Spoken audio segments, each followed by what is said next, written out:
All right, so this is now going to be the pre-lab for Coelimate Lab number 2, which is the last lab, pre-lab for Unit 4.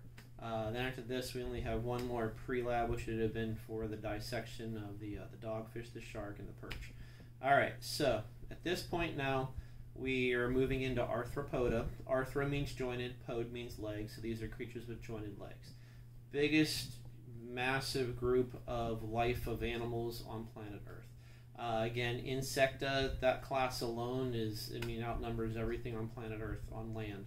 Then you have other groups like Crustacea, you have Cirripidias, you have, everything from Arachnidia, Rhines, Acarias, the list goes on and on and on. I mean, Chilopoda, Diplopoda. But anyway, with that, these last three, quote, dissections for you to be able to look at and to draw and be able to understand what you're looking at include the grasshopper, the crayfish, and then we go to Echinodermata for then the sea star. Please understand there's no such thing as a starfish. It's actually called a sea star. Starfish is one of those common misnomers that people say, like calling it, I don't know, calling something that it isn't, like calling blue-green algae when it's bacteria, that type of thing. All right, so so when we go into arthropoda, understand now we're now going to have segmented bodies. Segments are called tagma or tagmata. Normally you have three segments. You have a head, a thorax, and an abdomen. The head in most of these creatures area is all about sensory. Now they're going to have all the senses that you do. They can see, in a lot of cases, better than you can. They can see motion, they can see color, they can see in the UV range. Some of them can see infrared. So very cute. They can actually see detail as well too. Those are going to be their compound eyes or a tube eye if it's going to be marine. They also have simple eyes too. Those simple eyes only see light and dark. They're usually between the two compound eyes, which I'll draw with the grasshopper. Now, along with that, then they have antennae. Antennae are longer and they're for tactility, for touch. Around their mouth, they'll have these small little fleshy things coming off their mouth. Those are called antennules. Some of them are meant for gustation, taste. Other of them are meant for smell, olfaction. A lot of them can actually hear. They use it with the tympanic membrane, specifically the grasshopper, when I'll show you where that's located, but it's further back, not on the head itself. For the first time ever, when we get to arthropoda, we have a brand new invention in evolution called working mouth parts and working jaws. They have an upper, what you would call a lip, called a labrum, a bottom one called a labium, and when you open them up, there's a mandible and a maxillae. On you, this is your mandible, this is your maxillae. Yours did not come from this. Yours came from two gill arches fusing, but that's another lecture, another day. Understand then, the mandibles, if you were to take the grasshopper and open up the labrum and labium, you would see two very chitinous, small little serrated, look like steak knives, and they will be moving down in this motion. If you pull those apart, there's an internal one, and they move in this motion. The outside of the maxillae, the inside, are called the mandibles. What does that allow the grasshopper to do? It can actually chew in two different directions, ripping things apart. Now you don't need to have, like with the squid, a radula, or you don't need to have a gizzard because, like the earthworm did, because you're already ripping your food up this way. Now, along with that, then keep in mind insects are also going to have a new evolutionary invention, something called salivary glands, which they can now actually pre-digest the food before they swallow it. Now there's going to be enzymes and there's other that actually break down prior. You're going to see these are brand new leaps of evolution at this point. Then, once we go past the head, we come back to the thorax. Now the thorax itself is going to be about locomotion. That's where we're going to be. There's going to be walking legs or jumping legs, and if the creature has wings, that's what they'll be found to. The big part is the back part is the abdomen. Think about if you eat lobster, what you rip apart is the cephalothorax and you eat the abdomen. The abdomen's all muscle. It's also the lower part of the digestive system, meaning the intestinal tract. Back there, not a whole lot going on. However, most of your other internal organs are going to be back there. Like for the grasshopper, most of the digestive system back there. The reproductive system's back there. The respiratory system is back there. Circulatory system is going to be back there. So everything gets shoved at the back. All right. Now, with that in mind, let's then talk about the, let's do grasshopper first. All right, so grasshopper is going to have three tagma. All right, so it's going to have a head, a thorax, and then an abdomen. Okay? Head, again, is going to have two large compound eyes. The compound eyes, again, have smaller, tiny lenses to them, so they actually see detail, they see motion, they see color. One on each side. In between them are small little specks, and those are going to be the simple eyes. Those are the ones that see light and dark. Also off the head, you have the antennae for tactility. You're going to have the labium, the labrum, which look like lips essentially, and around those you have these shorter fleshy appendages called antennules. They're for tasting as well as smelling. Now, going back further then, we have the thorax. On the thorax, you'd have a set of wings. Along with that, you'd have, because it's an insect, you have 6 legs, or 3 pairs of legs. The first 2 are considered more or less walking legs, and the back one is your hind jumping leg. On those legs, they have these little tiny bristles all over them. Those are called sensory setae. Basically, they're little chitinous projections that have nerve endings on it. So therefore, the grasshopper doesn't have to see you. It can feel you, kind of like if somebody touches your hair and you can't see them, they can feel the motion behind them. Now, all the way in the back, then we have the abdomen. If you were to pull that hind jumping leg down, right about there, that would be the tympanic window. The tympanic window is the equivalent of what you would call your eardrum. That's how they're going to hear. It's one on each side. Also further back, if you look back, again, kind of like the earthworm, it's going to have counter shading. Dark on top, light on bottom. Where the 2 colors meet, there's a series of holes right at that junction. Those holes are called spiracles. Now, if I were to take the spiracles and go in, the spiracles look like this, and they have these little tubes that come in, and then they all join up. What I'm showing you is the beginning of the respiratory system, okay? So the spiracle is how airs are going to get in. Then we have the trachea and the tracheoles. It's very similar to your respiratory tree as well. Now, how does this thing breathe? When it wants to breathe in, it opens up the valves essentially to the first few spiracles, closes the back. Opens up the abdomen and the air rushes in, but it can't rush out because it's trapped. When it wants to breathe out, instead that closes the front, opens up the back, and like an air conditioning vent, it vents out. That's how it does gas exchange.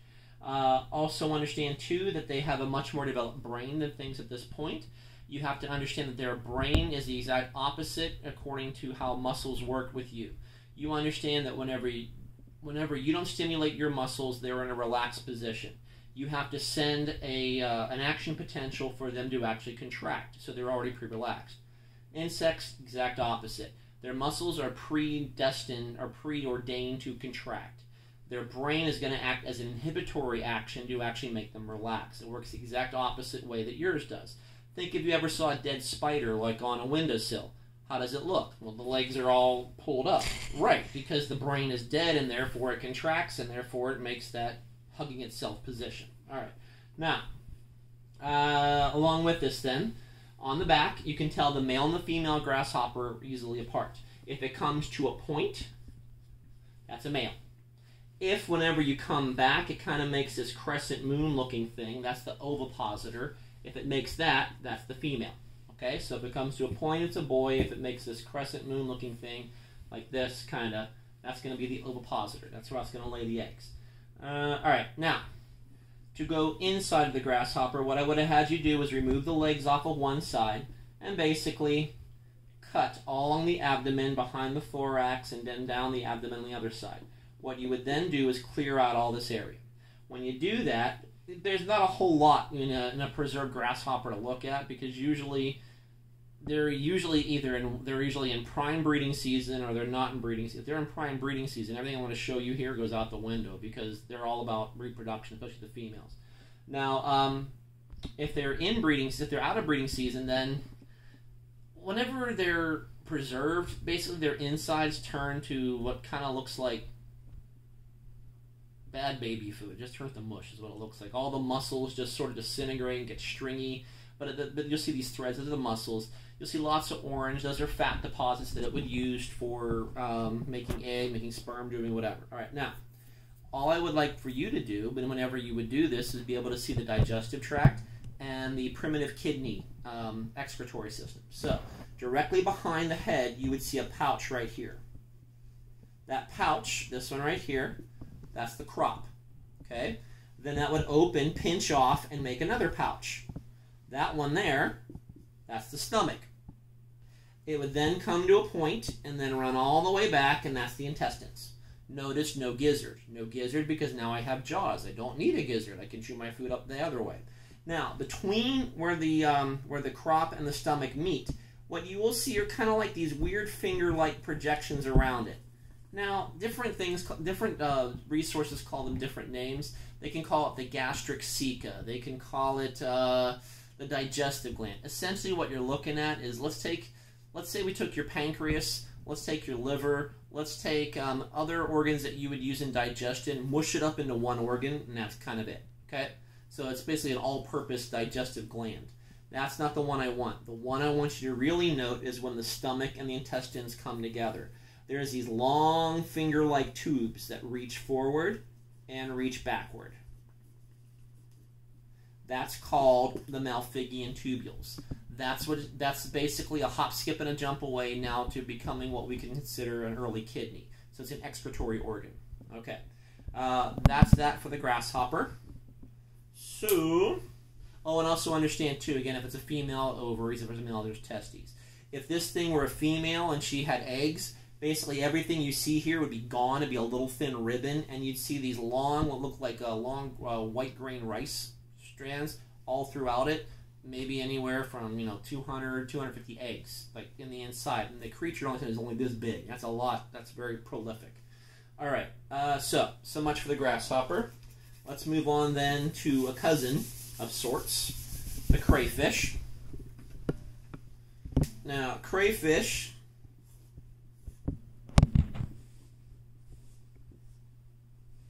basically is a slanted front area. The eyes are going to be on tubes, so they're tube eyes. Again, you're going to have antennae.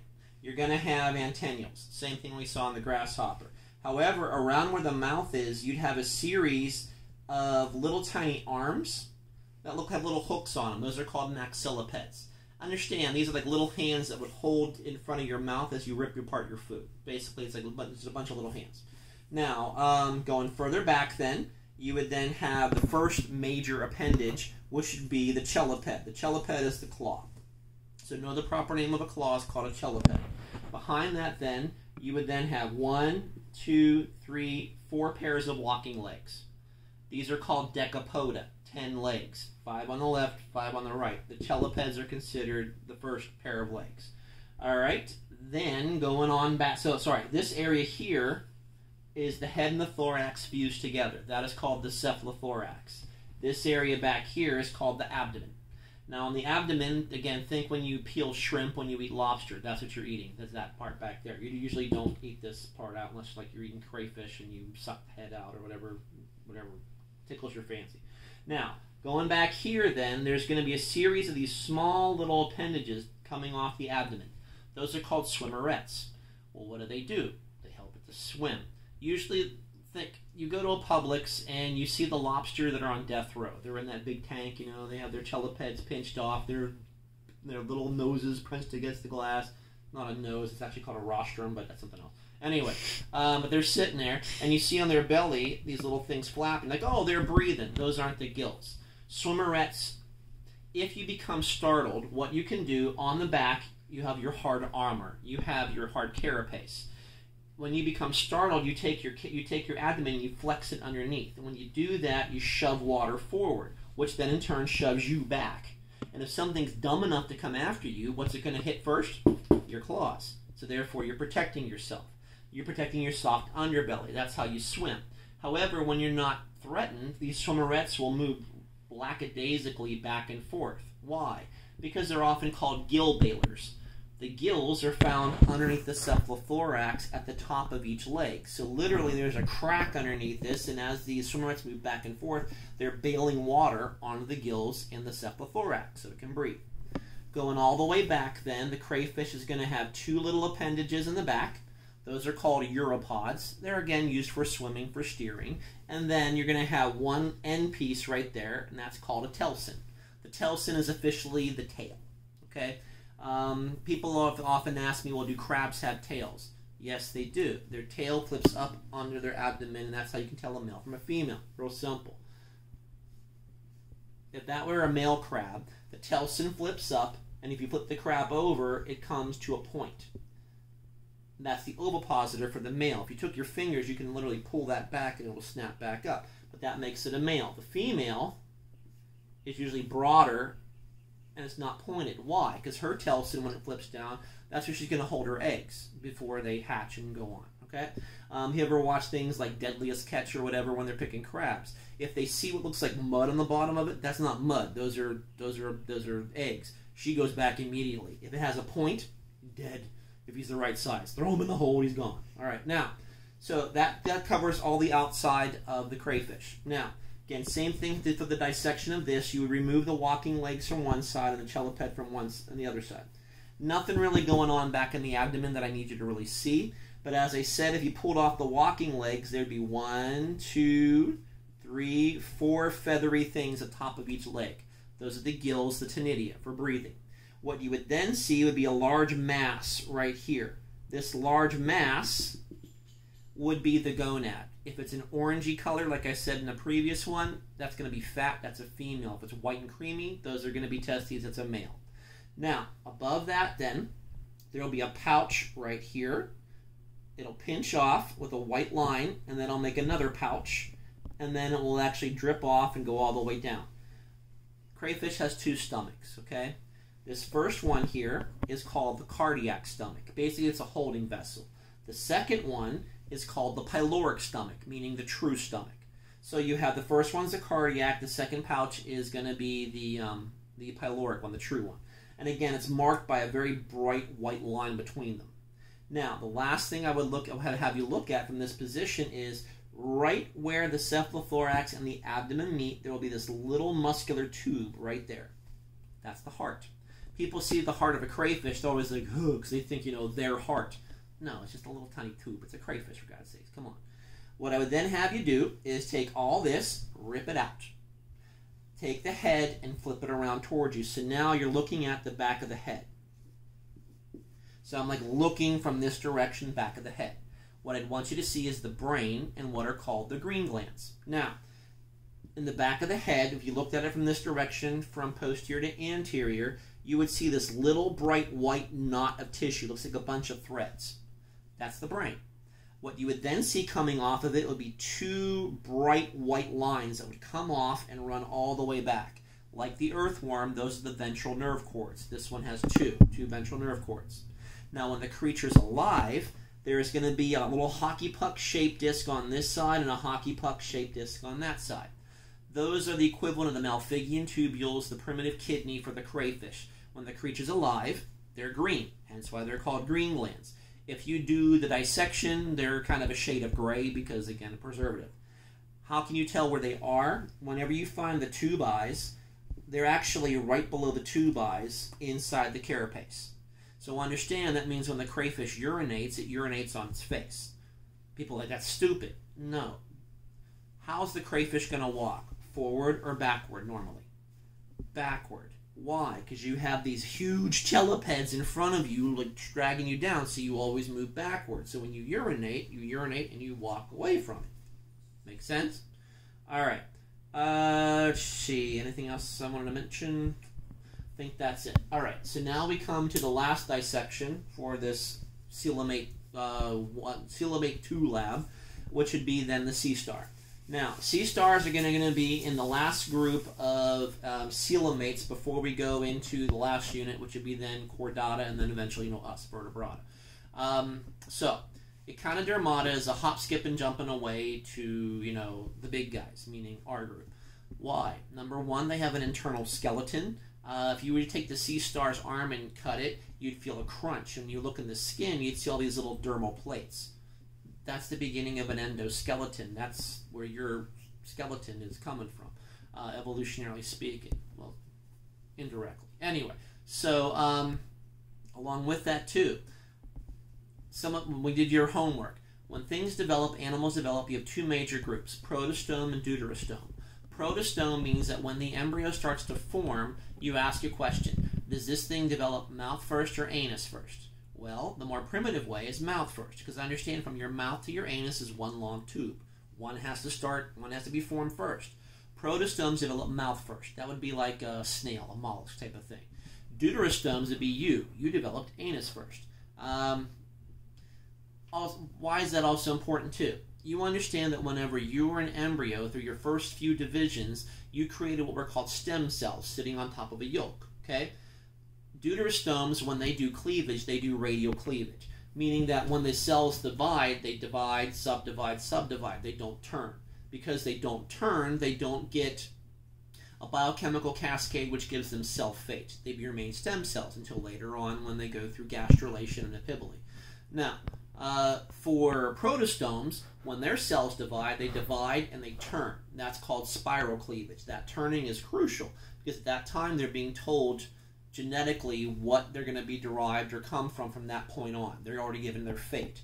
So if I were to take one cell out of a deuterostome, one of your stem cells out of like an early stage of development, your cells would never miss it. They would just make more and fill it in, and that cell potentially could make a whole new you, understand? Now, in a protostome, if I remove one of those cells, everything stops because everything has been ordained what it's going to be. So if I pulled one puzzle piece out, the whole thing shuts down. Okay? So that's kind of where that one's going. Now, why do I mention this? Because echinoderms are deuterostomes, like us, which puts them embryologically closer to this. Echinoderms are weird. Whenever they are larval, they're actually more advanced than when they are an adult. So basically, whenever they're a larva, that's a diploral larva, they are bilaterally symmetric. They have a much more advanced nervous system. Then when they become an adult, they more or less de-evolve to become radially symmetric, not as stringent of a nervous system, and a simpler body plan. So that's a unique thing you see in echinoderms. Echinoderms, you've probably heard of some of these classes, or you'll see it in the notes. Asteroidea. Astra means star, sea stars. You could have ophiroids, which are brittle stars. What's the difference? Here, sea stars you can think of, when they're adult, they're pentaradial, meaning 5 arms. Just think Patrick Star, SpongeBob SquarePants. Notice when you do this central area, if I make a dashed line around it, that's called the central disc. Where one arm ends, the next one begins. There's no gap in between them. If this were an ophiroid, it kind of looks like whenever you're in kindergarten and you made a sun. You can have more than 5 arms, but there's going to be a gap on the central disc between them. Okay? This is actually one of the bigger groups. You can have holothuroidea. Holothuroidea are sea cucumbers. More or less look like marine pieces of feces on the bottom of the ocean. Their main defense mechanism is simply by being disgusting. What they'll do is they're slimy, and whenever they become startled, they will eviscerate themselves, meaning that they'll shoot out their gonads and their lower intestines outside of their anus. Kind of looks like silly string. So imagine you're a predator and you try to eat this thing, and now first off it's slimy. You're like, ugh. Then it shoots its intestines and its gonads out. You're like, oh my god, and you just swim away. Why would the sea cucumber do that? Because it can regenerate those very easily. These creatures have a high ability to regenerate. Now, when I look at the sea star, let's go into the actual dissection now. For the sea star, there's going to be 2 sides, kind of like with the jellyfish that I mentioned. Aboral and adoral. Aboral is the side opposite the mouth. Adoral is the side of the mouth. I'm going to make this one aboral. The one over here, this one here, I will make adoral, side of the mouth. So this is what you would look like at the sea star when you look down on it, like if you were at the beach or something like that. That's what you would see. All right, so notice pentaradial. Along with that, we have a central disc. What you'll look for is somewhere on the central disc, there's going to be a tiny little off-colored disc. That's important. That little off-colored disc is called the madreporite, the mother pore. It's the beginning of the water vascular system, which, with the sea star, is hands down for us the most important thing, which I'm going to walk you through, okay? The water vascular system basically is the equivalent of, think about like your power steering or your power brakes in your car.